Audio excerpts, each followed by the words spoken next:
Tadi kenapa nggak mau muter? Oh, ya.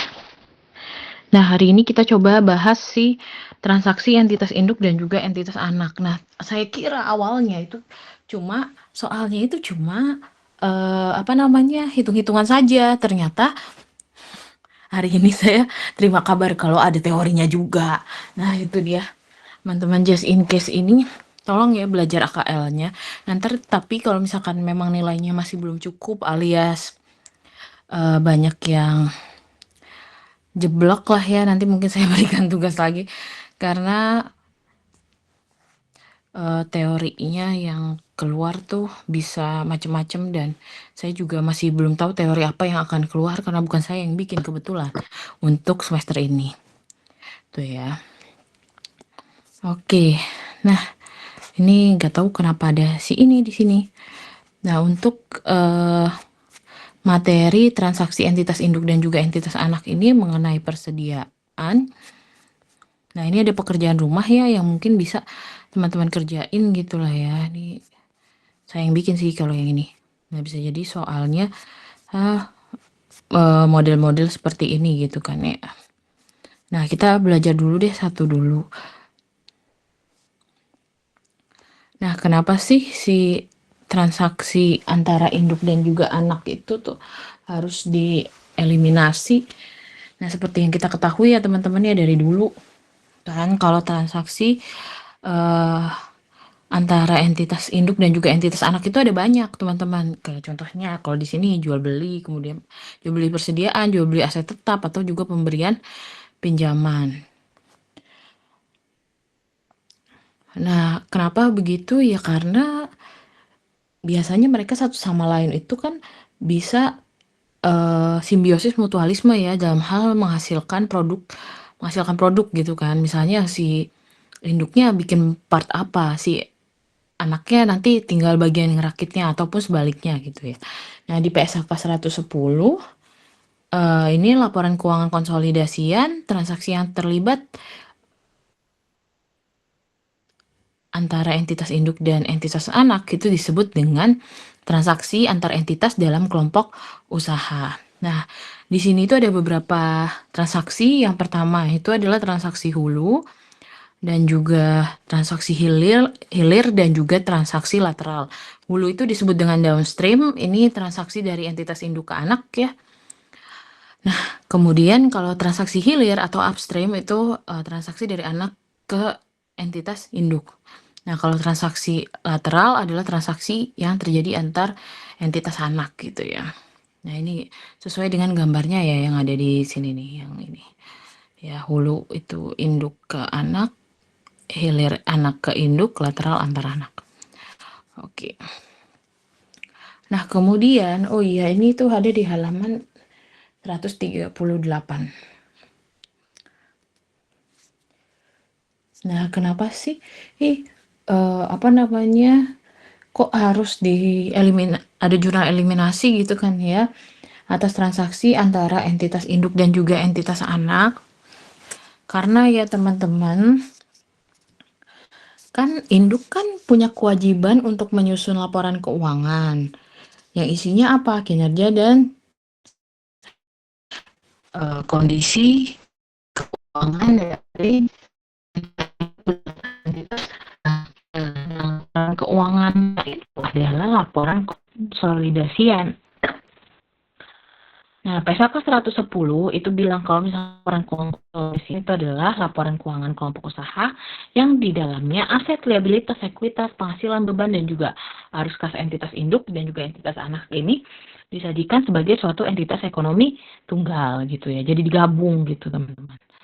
Nah, PSAK 110 juga bilang kalau salah satu prosedur dalam menyusun laporan keuangan konsolidasi adalah mengeliminasi secara penuh aset, kemudian liabilitas, kemudian apalagi ekuitas, penghasilan dan juga beban gitu ya.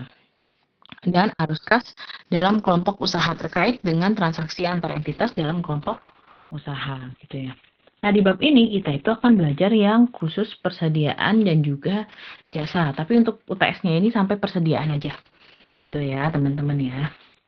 Nah, untuk bab selanjutnya itu kita transaksi entitas induk dan juga entitas anak itu kita masuk ke aset tetap gitu.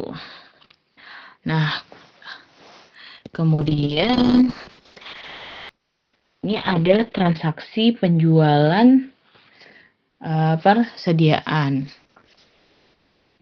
Nah, apa sih dampaknya terhadap pencatatan entitas induk atas transaksi penjualan persediaan ini?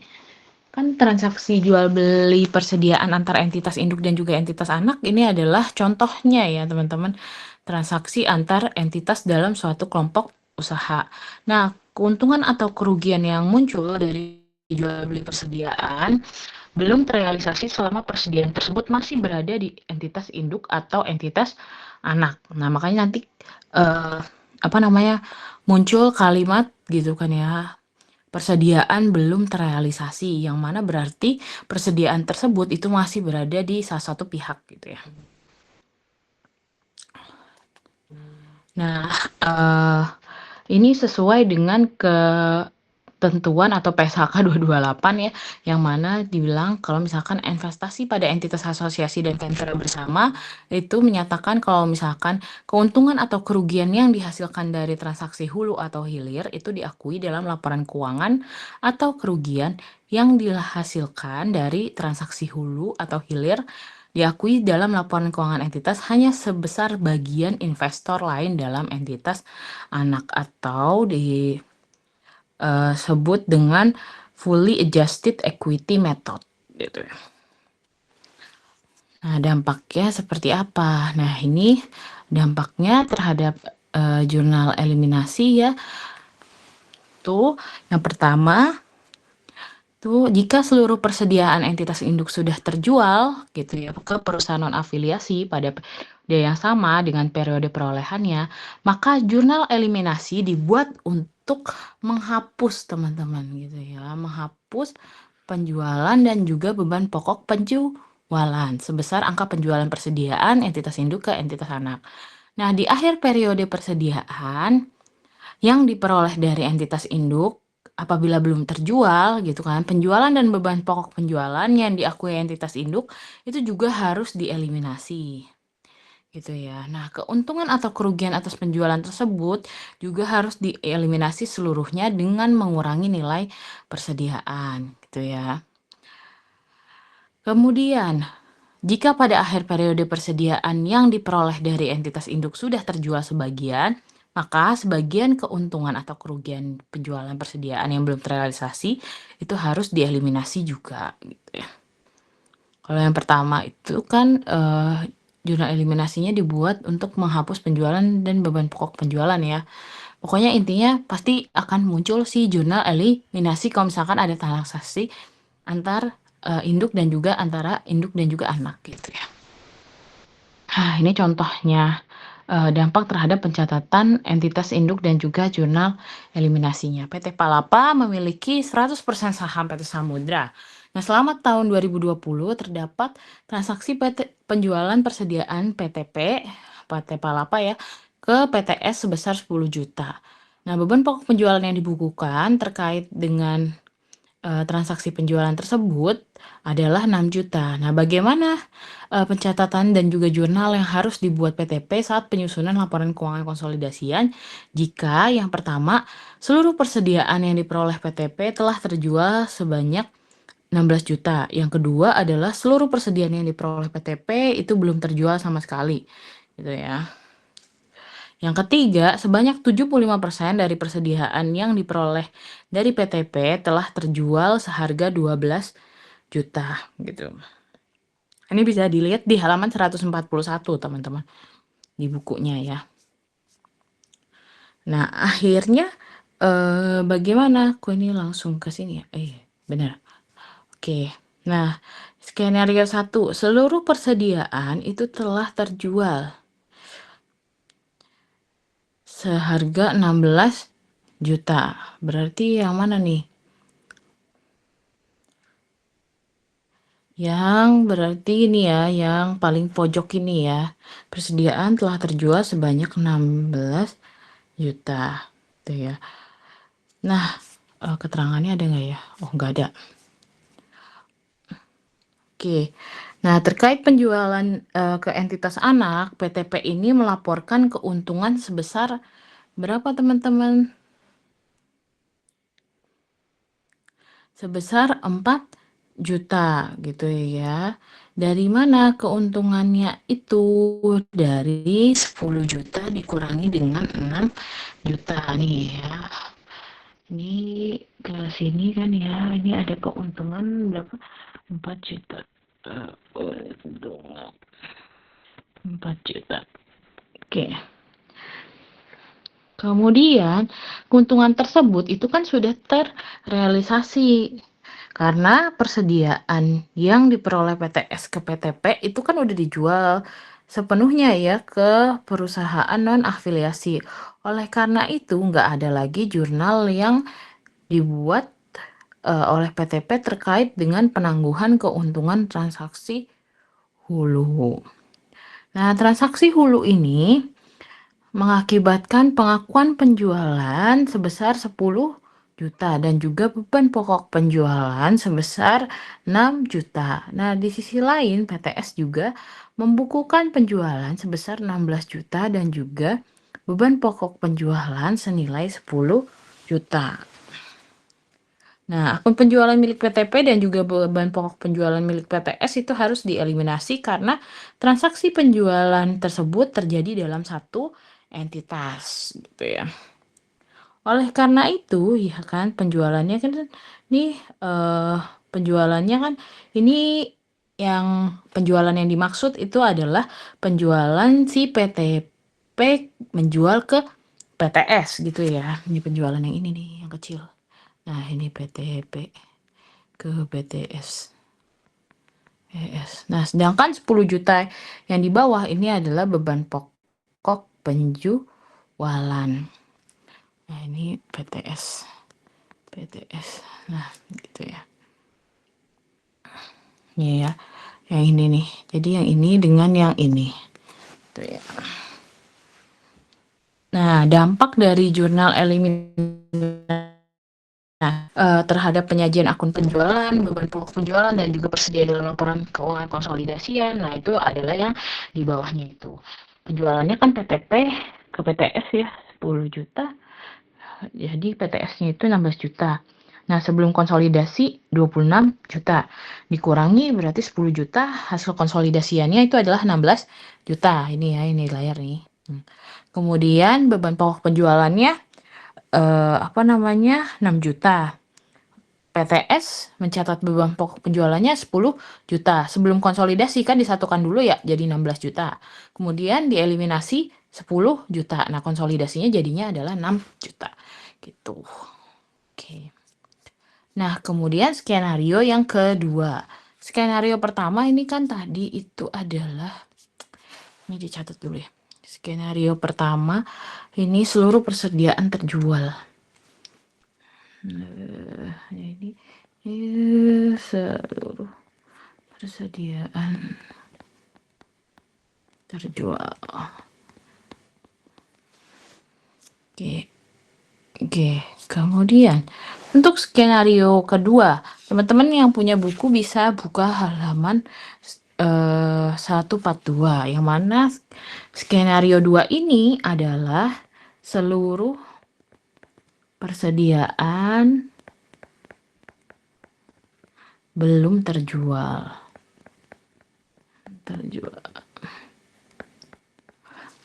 Nah, gambarnya seperti apa? Nah, ini gambarnya ini yang ada di contoh ini. Yang mana PTP punya persediaan 6 juta, dijual berarti ke PTS seharga 10 juta. Kan beban pokok penjualannya 6 juta. Nah, berarti PTS punya persediaan sebanyak 10 juta gitu ya. Nah, karena begini gitu kan ya, akhirnya keuntungan atas penjualan yang dibukukan PTP ini sebesar 4 juta gitu kan. Nah, 4 jutanya ini itu dibilang belum terrealisasi gitu ya. Nah, karena hingga akhir periode persediaan persediaan tersebut itu masih dimiliki oleh PTS gitu ya.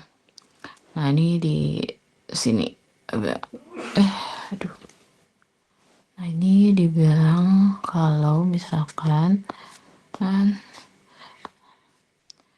di sini itu dibilang kalau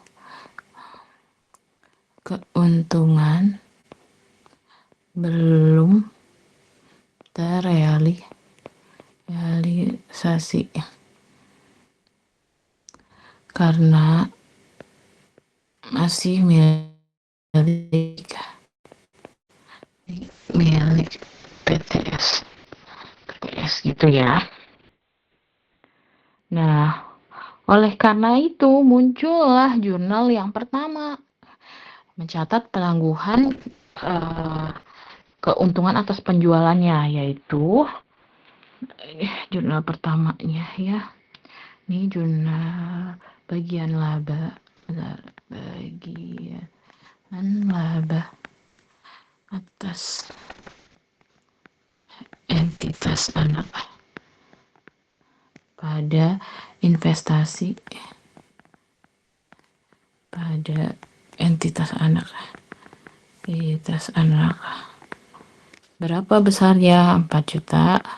4 juta. Ini untuk mencatat keuntungan.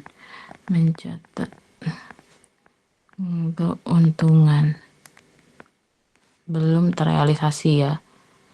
Belum terrealisasi. Oke. Sudah. Nah, transaksi ini tuh transaksi hulu apa transaksi hilir? Hulu lah ya. Nah, karena transaksi hulu ini itu menyebabkan pengakuan penjualan sebesar 10 juta dan juga beban pokok penjualan sebesar 6 juta. Ini ya yang lihat sini. Nah, ini gitu ya. Oleh PTP dan belum terdapat penjualan yang dibukukan oleh PTS. Nah, dari sudut pandang konsolidasi, persediaan tersebut kan masih berada di perusahaan ya atau di PTS gitu kan ya. Nah, sehingga penjualan dan juga beban pokok penjualannya itu tetap harus dieliminasi secara penuh. Nah, keuntungan atas penjualan yang belum terrealisasi itu juga dieliminasi dengan mengurangi persediaan. Nah, maka zona eliminasinya adalah, nah ini yang di bawah ini. Penjualan 10 juta, beban pokok penjualannya itu 6 juta, dan persediaannya itu 4 juta gitu ya. Nah, dampak dari jurnal eliminasinya itu apa? Nah, ini yang di bawah ini, teman-teman.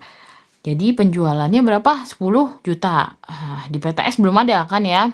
Sebelum konsolidasi tetap 10 juta. Dieliminasi jadi 10 jutanya hilang gitu ya. Konsolidasiannya habis. Nah, kemudian untuk beban pokok penjualan kan 6 juta. Nah, sebelum konsolidasi tetap 6 juta karena kan belum dijual sama si PTS ya. Nah, kemudian dieliminasi jadi 6 juta. Nah, konsolidasiannya berapa? Belum habis juga. Nah, untuk persediaan, kan persediaannya sekarang nih dia dapatkan dari si PTP itu sebesar 10 juta, ya catat di PTS 10 juta. Nah, sebelum konsolidasi ya tetap 10 juta. Nah, tapi kan karena udah dijual tapi belum laku, nah berarti dia cuma mencatatkan keuntungan yang belum terrealisasi gitu kan ya, sebesar berapa? 4 juta. Nah, oleh karena itu 4 jutanya itu kan jadi pengurang ya, karena dia merupakan keuntungan gitu ya. Akhirnya konsolidasiannya itu sebesar 6 juta gitu. Oke, lanjut lagi ke skenario 3. Nah, skenario 3 ini adalah sebagian persediaan terjual. Bagian persediaan terjual.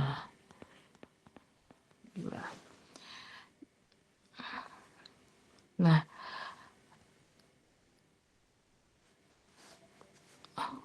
oke. Nah, ini bagaimana untuk yang di sini sebagiannya? Bisa kita lihat kalau misalkan dari ininya. Nah, si PTP ini punya persediaan 6 juta. Dia jual ke PTS harganya 10 juta gitu kan. Nah, oleh karena itu penjualan 10 juta, beban pokok penjualan 6 juta. Nah, di PTS nih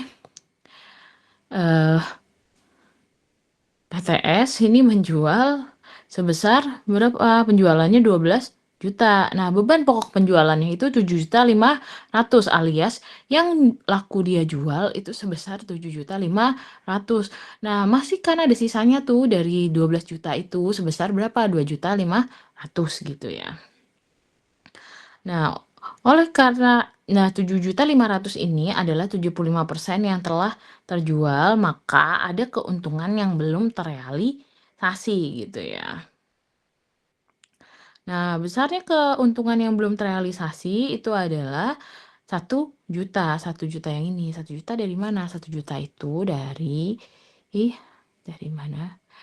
Ini 25% dikalikan dengan 4 juta. Itu ya. Nah, sehingga 4 juta yang mana? Itu 6 juta ke 10 juta kan ini kan tadi selisihnya 4 juta. 4 juta ya. Nah, sehingga apa? Sehingga ya PTP-nya harus mencatat penangguhan keuntungan atas penjualan tersebut dengan mencatat pertama tadi ya bagian laba atas entitas anak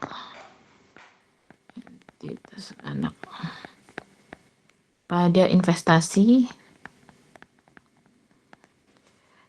pada entitas anak.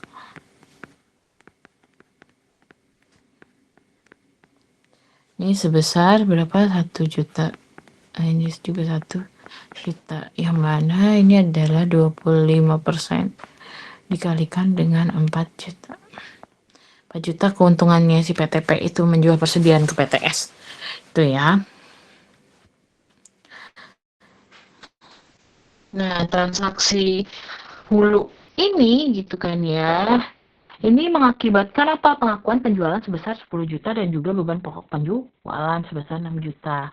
Nah, sementara di PTS gitu kan. Nah, itu mengakui penjualan senilai 12 juta nih. Ya, penjualan senilai 12 juta. Itu. Dan juga beban pokok penjualan sebesar 7.500.000. 7.500.000 dari mana? Jadi 75% dikali dengan 10 juta. Sorry, ini bukan 12 juta ya tadi. Saya salah ngomong. Dikalikan dengan 10 juta gitu ya. Tuh ya. Nah, eliminasi tersebut itu dibuat di akun penjualan yang dilaporkan oleh PTP sebesar 10 juta. Nah, keuntungan atas penjualan itu yang belum terrealisasi tadi kan sebesar 1 juta. Nah, ini dieliminasi untuk mengurangi akun persediaannya gitu ya. Nah, akun beban pokok penjualannya 9 juta. Kenapa? Karena beban pokok penjualan yang akan disajikan di laporan keuangan itu cuma 4.500.000 nih, 4.500.000 bawah sini. Itu ya. Yang mana 4.500.000 ini itu dari 75% dikalikan dengan 6 juta. Gitu. Nah, bingung kan? Nah, zona eliminasinya adalah sebagai berikut. Ini yang jurnal eliminasinya.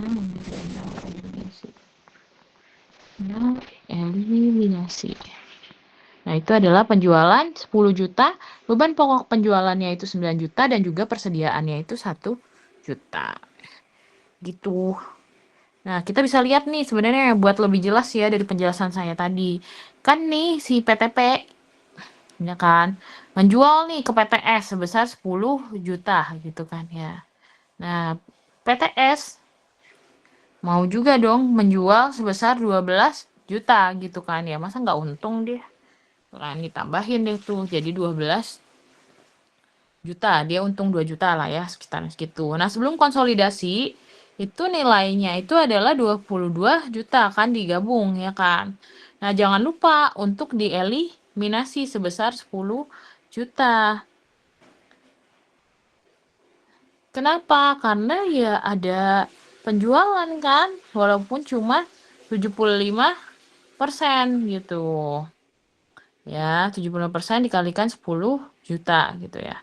Nah, otomatis konsolidasinya itu adalah 12 juta. Gitu.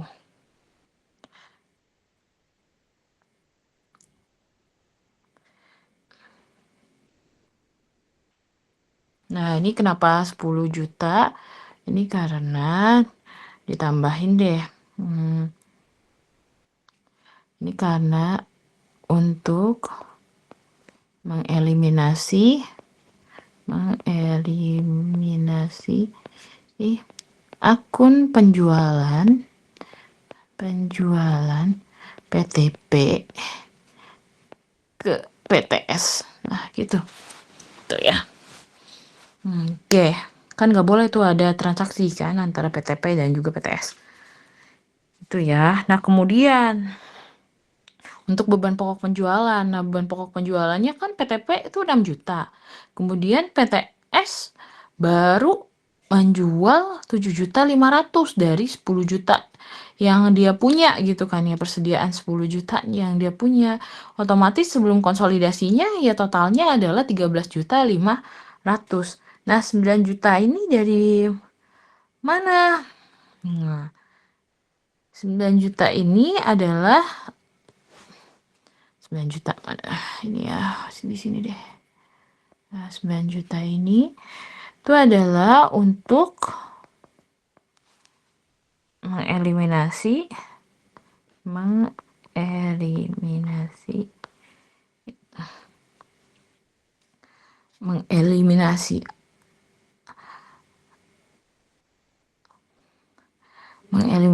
apa? Mengeliminasi penjualan sebesar 75% ya, 75% dari 12 juta. Itu ya. 12 juta persediaan PTS. Tuh.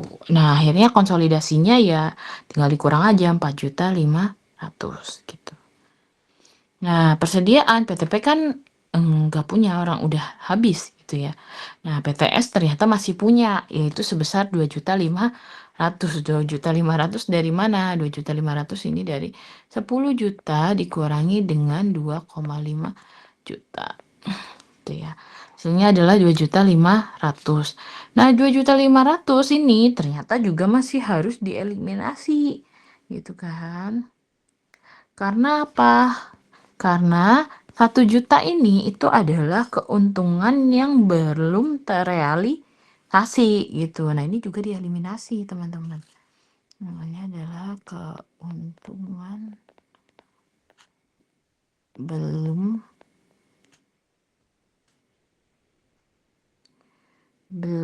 terrealisasi.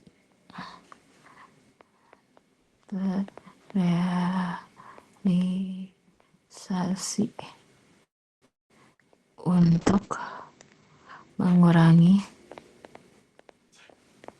persediaan.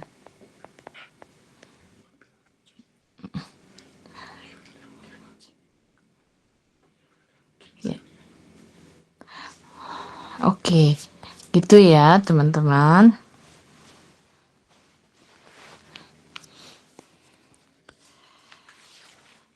Oke, selanjutnya ini kayaknya yang akan jadi ujian ini. Transaksi hulu dari penjualan persediaan. Nah, untuk memperoleh pemahaman secara komprehensif digunakan contoh berikut ini. Ini contoh 5.2 di halaman 144 ya. Ini neraca saldo dan lain sebagainya.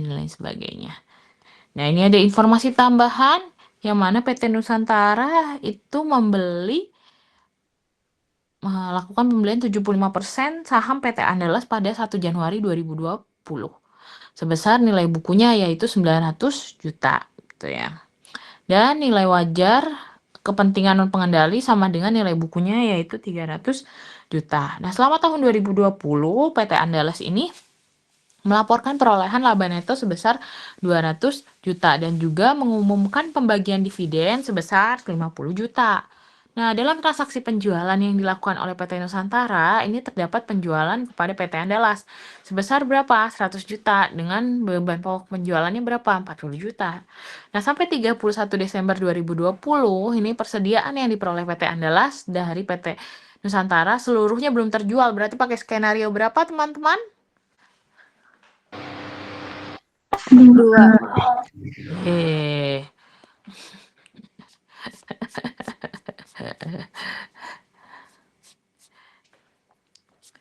Belum terjual atau sudah terjual?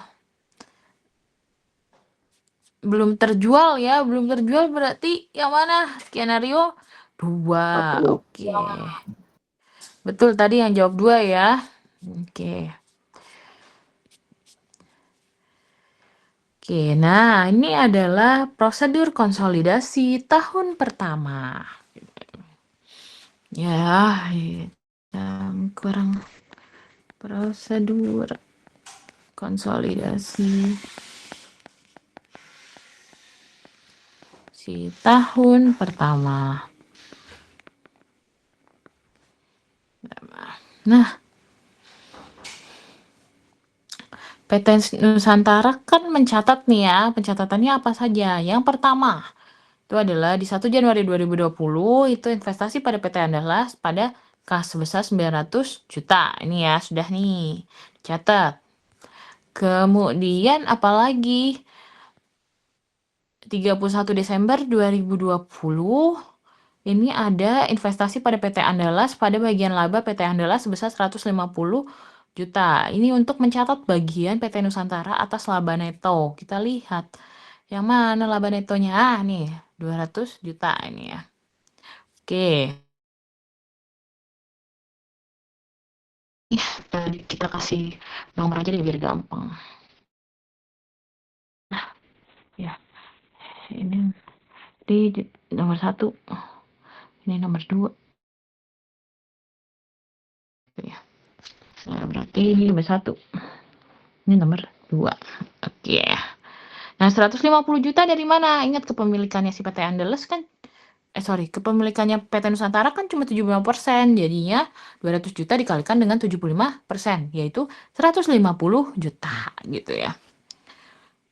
Selanjutnya, ini ada transaksi yang ketiga, yaitu mencatat bagian PT Nusantara atas dividen PT Andalas, yang mana nominalnya adalah 37.500.000 dari 50 juta dikalikan dengan 75%. Gimana tuh?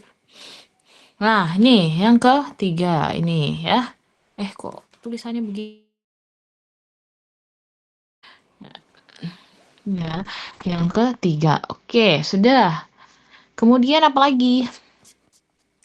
Yang keempat, mencatat keuntungan transaksi hulu yang belum terrealisasi. Kita baca dulu. Selama periode 2020 nih. Ya. 2020 mana nih? Itu ada transaksi hulu gitu kan ya. Transaksi hulu berarti dari mana? Di PT Nusantara ke PT Andalas. Sebesar berapa? 100 juta. Ini 100 juta. Kemudian keuntungan dari penjualan tersebut adalah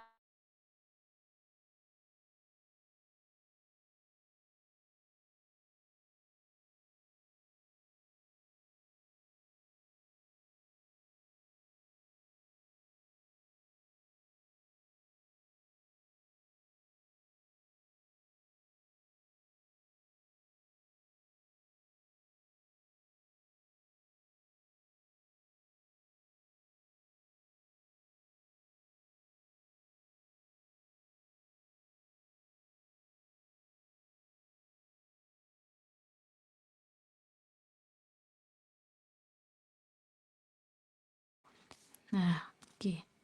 Tadi saya kelempar karena wifi-nya ke bawah.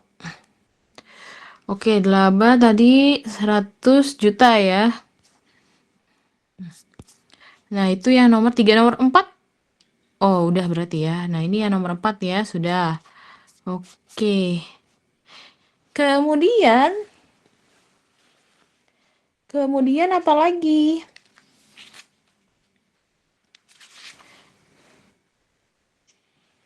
Nah, kemudian ini yang di slide selanjutnya ini itu adalah perhitungan nilai aset neto gitu ya.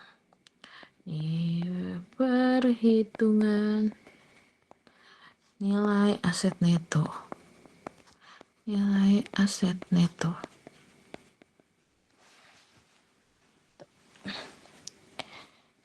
Gitu ya. Nah, perhitungannya bagaimana? Saldo awalnya itu sebesar berapa? 900 juta. Kemudian kepentingan non pengendalinya adalah 300 juta. Benarkah? Kita lihat benar ya, 900 dan juga 300. Oke, aman. Kemudian yang terdiri atas saham biasa 800, saldo labanya 400. Laba neto 150 dari mana? Ini yang pertama. Ini yang pertama ya. Ini yang kedua. Tuh ya. Yang kedua 150. Terus 50, kemudian ada 50 juta juga. Nah, ini berarti yang ketiga nih. 3. Kemudian, nah ini yang keempat. Oke, itu ya dari yang atas ya. Nah, bisa kita lihat ya, laba netonya kan totalnya 200 juta. Oke, yang mana PT Nusantaranya itu 150 juta, kepentingan pengendalinya itu 50 juta. Nah, dividennya PT Nusantaranya 37,5, kepentingan non pengendalinya itu adalah 1.250.000. Nah, saldo akhirnya berarti 1.012.500.000 sama kepentingan non pengendalinya itu 337.500.000. Oke. Nah, jangan lupa ada keuntungan belum terrealisasi sebesar berapa? 60 juta. Nah, oleh karena itu saldo akhir yang disesuaikan adalah 952.500 gitu. Nah, kemudian ada bagian laba atas PT Andalas sebesar 90 juta. Dari mana bagian laba atas PT Andalas sebesar 90 juta? Oh, di sini nggak ada. Oke, nah di sini coba kita lihat. Oh, A, B, C-nya ini adalah A dikurangi dengan C. Bagian laba atas PT Andalas ini adalah 150 juta dikurangi dengan 60 juta. Ya, 150 juta dikurangi dengan berapa? 60 juta. Oke. Nah, jangan lupa kita juga butuh jurnal eliminasinya. Yang mana ini adalah jurnal eliminasi dasar ya untuk mengeliminasi bagian laba dan juga dividen dan kepentingan non pengendali serta investasi awal PT Nusantara di PT Andalas. Ini yang awal lah ya, bisa dibilang begitu. Saham biasanya berapa? 800. Oke. Saldo labanya berapa? 400. Bagian laba atas PT Andalas itu berapa? 90 juta. Yang mana berarti itu asalnya dari 150 juta laba dikurangi dengan keuntungan belum terrealisasi. Nah, bagian laba kepentingan non pengendali berarti besarnya berapa? 50 juta gitu ya. 50 juta mana? 50 juta ini nih yang di atas laba neto. Terus sebelahnya 150 juta. Nih ya. Oke, kemudian dividen diumumkan besarnya berapa? 50 juta. Nah, dan investasi pada PT Andalas besarnya berapa? Ini adalah saldo akhir yang disesuaikan ya. Saldo akhir. akhirnya disesuaikan. Nah, 952.500 dan kepentingan non pengendalinya yaitu 337.500. Ini juga saldo akhir juga. Saldo akhir. Oke. Nah, kemudian jangan lupa juga penjualan persediaannya juga harus dieliminasi karena tadi pakai yang mana? Yang skenario 2. Oleh karena itu, jurnalnya adalah penjualan 100 juta, beban pokok penjualan 40 juta, dan persediaan yang masih ada adalah 60 juta gitu ya, teman-teman. Karena dia masuk kategori keuntungan yang belum terrealisasi. Oke. Nah, di periode berikutnya, langsung ini. Ini adalah prosedur konsolidasi.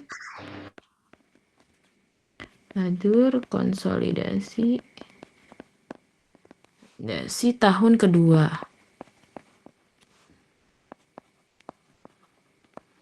Ya. Atau di sini 2021. Nah, di periode berikutnya ini PT Andalhas ini melaporkan perolehan laba neto sebesar berapa? 250 juta dan juga mengumumkan bagian dividen sebesar 100 juta. Nah, persediaan yang diperoleh PT Andalas dari PT Nusantara pada periode 2020 telah terjual seluruhnya pada periode ini, gitu kan. Berarti pakai yang skenario ketiga, gitu ya. Nah, oleh karena itu pencatatannya jadi apa saja? Nah, pencatatannya jadi seperti ini, teman-teman. Ya. Oke, yang pertama itu ada di 31 Desember ya 2021 itu ada investasi PT Andalas pada bagian laba atas PT Andalas untuk mencatat bagian PT Nusantara atas laba neto PT Andalas 250 juta. Yang mana berarti? Nah, ini kita mulai lagi dari awal. Tadi sampai 4, ya ini transaksi kelima gitu ya. Itu aja ya. Nah, ini ke offset. Nah, ini transaksi kelima. Kemudian mencatat bagian PT Nusantara atas dividen PT Andalas sebesar berapa? 100 juta. Nah, ya 100 juta dikalikan 75%, berarti berapa? Nah, ini kok nggak ada angkanya ya, teman-teman? Gimana sih ini? 250 juta dikali 75%. Sama dengan 18.750. Sorry, 187.500 maksudnya. Nah, ini 187.500.000 itu ya. Ini 187.500.000. Nah, kemudian yang ini 31 Desember dari 100 juta itu adalah 75 juta. Nah, ini adalah 75 juta. Oke. Berarti ini adalah transaksi yang ke-6 nih ya. Tuh ya. Oke. Nah, ini adalah transaksi yang ke-6. Oke, kemudian di 31 Desember, karena tadi 60 jutanya akhirnya terjual juga. Yeay, gitu ya. Oleh karena itu, ya udah, dia mengakui keuntungan yang telah terrealisasi dengan pencatatan sebagai berikut, yaitu investasi pada PT Andalas pada bagian laba atas PT Andalas sebesar berapa? 60 juta. Nah, ini ya.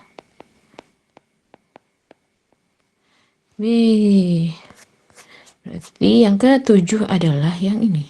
Telah terjual seluruhnya. Ini yang nomor 7. Oke. Itu ya. Oleh karena itu berarti perhitungan nilai aset neto PT Andalasnya seperti apa jadinya? Saldo awalnya 1M 12.500.000. Nah, kemudian kepentingan non pengendalinya adalah 337.500. Nah, terdiri atas saham biasa 800 dan 550 saldo laba. 550 saldo laba dari mana, guys? Coba kita lihat ke atas dulu. 400 ya. Ditambah. Nggak ada ditambah 150 ya teman-teman. 50 dari mana? Teh. 50 dari mana teman-teman? Itu dari saldo laba perhitungan yang tadi, Bu. Saldo laba yang mana? Yang soal awal, yang perhitungan awal. Saldo akhir, Bu. Akhirnya. Saldo yang akhir. Ya. Oh iya, benar. Dari situ ya, berarti masuknya saldo laba ini saldo akhir. Oke.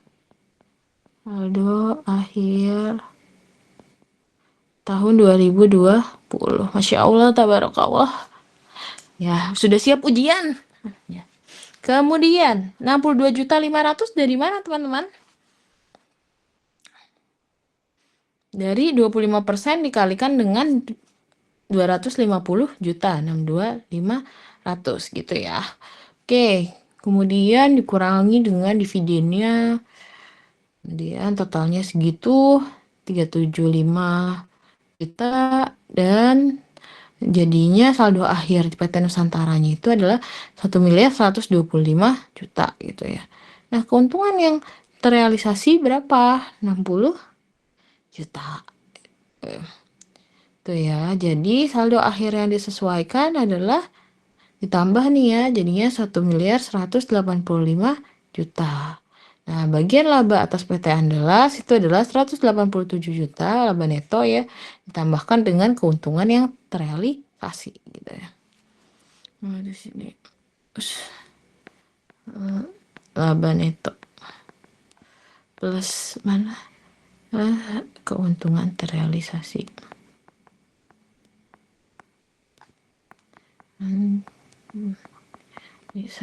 Oke.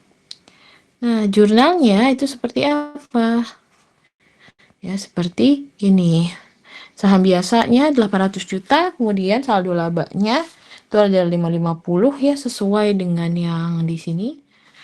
Kemudian apalagi bagian laba atas PT Andalas itu adalah 247.500. Nah, kemudian laba kepentingan non pengendali itu 62.500 dan dividen yang diumumkan itu 100 juta, kemudian investasi pada PT Andalas, nah itu saldo akhir yang disesuaikan ya, dan juga kepentingan non pengendali sebesar 375 juta. Nah, jangan lupa kita juga perlu jurnal eliminasi, tapi jurnal eliminasinya ini untuk membalik keuntungan penjualan di periode sebelumnya gitu ya. Jadi investasi pada PT Andalas pada beban pokok penjualan sebesar 60 juta. Yeay, seperti itu. Tuh ya. Nah, transaksi hilirnya kita masuk ke besok aja lah ya, minggu berikutnya pas kita ketemu lagi kita sampai sini saja. Takutnya kalian kepalanya pecah karena besok mau ujian ya kan. Tuh ya. Jangan lupa nih. Mana jangan lupa PR-nya dikerjakan. Ini kan mirip soalnya. Tuh ya. Ini jurnal investasi, metode ekuitas dan jurnal eliminasi ya. Sama ya. Seluruhnya belum terjual tuh ya, seluruhnya belum terjual. Berarti pakai skenario berapa? Kalau seluruhnya belum terjual, teman-teman? Belum terjual berarti? 2. Skenario 2, Dua. betul ya. Teman-teman semangat UTS-nya karena mudah hitungannya. Teorinya saya juga nggak tahu. Nah, mungkin bisa dipelajari yang pesaka-pesakannya lah ya. Biasanya yang agak rese tuh suka ditanyain. Yang kayak begitu gitu ya kan. Nah, yang lainnya ya dipahami aja seingatnya kalian gitu ya. Nanti kalau untuk teorinya itu ada yang dipanggil teman-teman sama ibunya. Nah, untuk UTS nanti misalnya teorinya kalian banyak yang ini ya kita ada yang Kahoot aja, tenang aja. Ya, oke. Gitu ya. Yang penting hari ini ngerti kan? Ngerti nggak? Insya Kok Allah, diem Ibu. aja? Bismillah. Insya Allah. Ya semangat ya teman-teman ya. Ya ampun, yang awas kebetulan bukan saya juga. Aduh, gitu kan. Tuh ya, jadi nggak bisa pakai cheating sheet. Ya udah nggak apa-apa teman-teman, nanti kita ini aja lah. Saya akalin nanti nilai kalian. Tenang teman-teman, yang penting besok bisa ngerjain gitu aja ya. Oke, sekian pertemuan kita pada sore hari ini. Nanti ini saya upload juga lah yang tadi coret-coretannya ya, walaupun belum selesai.